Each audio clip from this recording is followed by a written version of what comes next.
Bienvenue dans cette méditation et voyage de la voie celtique dans les énergies du mois de septembre et des prémices de l'automne.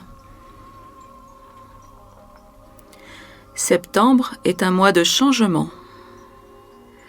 Dans les Hautes-Landes, la fougère prend la couleur du bronze et les baies rouges du sorbier flamboient sur un ciel bleu brillant.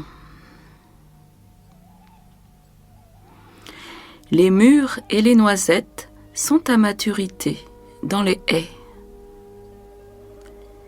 Les glands tombent dans les forêts de chênes. Les cerfs dévalent les collines et se risquent parfois hors des forêts au son de leurs brames puissants, poussés par le cycle immuable de la vie. La lumière vespérale nous dit que l'automne est venu et les heures de la nuit redeviennent égales à celles du jour. Le temps de l'équinoxe approche. Les feuilles rougissent, les grappes de raisin sont prêtes à être vendangées et les champs de blé doré deviennent des champs de chaume après la moisson. C'est le mois où le gros de la récolte est fait dans la plupart des pays celtiques du Nord. De grandes cérémonies étaient faites pour la cueillette de la dernière gerbe, le dernier refuge de l'esprit de la récolte.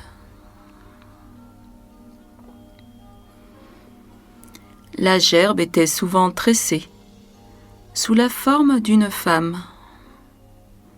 On l'appelait la jeune fille ou la vieille sorcière, à l'image de la déesse celtique qui a deux visages, celui de la vie et de la mort, de la lumière et de l'ombre.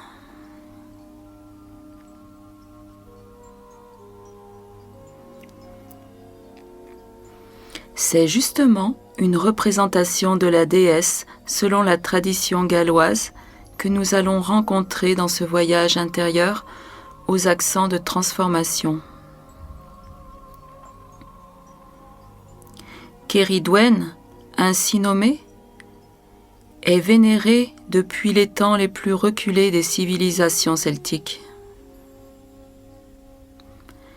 Certains auteurs pensent même qu'elle était déjà honorée dans les temps pré-celtiques. Souvent évoquée comme déesse du grain et de la fertilité, elle est bien plus. Déesse du cycle de la vie, de la mort et de la renaissance. Déesse des trois espaces, la terre, l'eau et l'air. Déesse sur l'île de l'autre monde. Elle est à la fois cycle, sagesse et pouvoir. Elle est le plus souvent représentée comme la magicienne sorcière, gardienne du chaudron de la connaissance, le chaudron d'inspiration qui contient en lui-même tous les possibles et qui se trouve être la source des mots soufflés aux oreilles des bardes. Céridwen connaît les secrets des plantes, mais aussi tous les secrets du monde connu. C'est elle qui enseigne aux humains les savoirs cachés et les mystères du monde.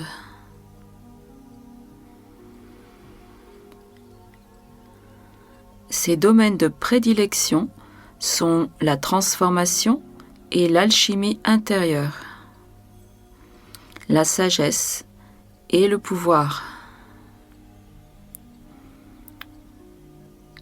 Elle est une guide extraordinaire pour tout ce qui relève du cheminement mystique et initiatique. Kéridwen est la mère cosmique du jour et de la nuit, de l'ombre et de la lumière, des savoirs voilés et dévoilés. Elle est l'épouse des puissances de la nature.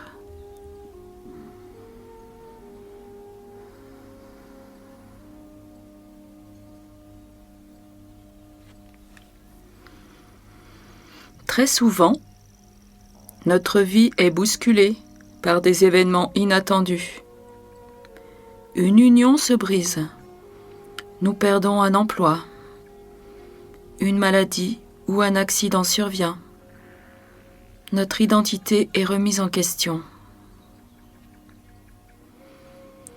C'est alors que la magie de Kéridwen intervient. Gardienne du chaudron des changements, comme une matrice de régénération, elle commence à nous pourchasser, nous obligeant à devenir fluides, à nous adapter, à nous métamorphoser en de nouvelles personnes, remettant en question l'idée que nous nous sommes faites de nous-mêmes. Tout art implique une transformation. Et pour faire de l'art, nous devons nous-mêmes nous transformer.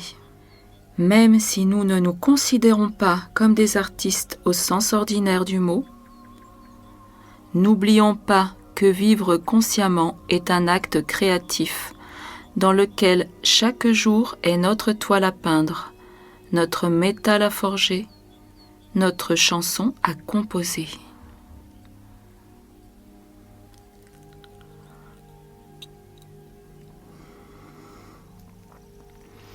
Avant de commencer la relaxation et le voyage,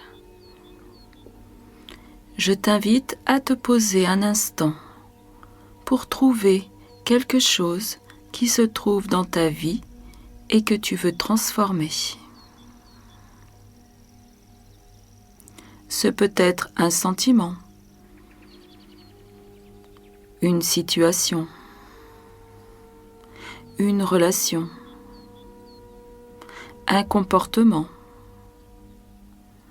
quoi que ce soit que tu veux régénérer.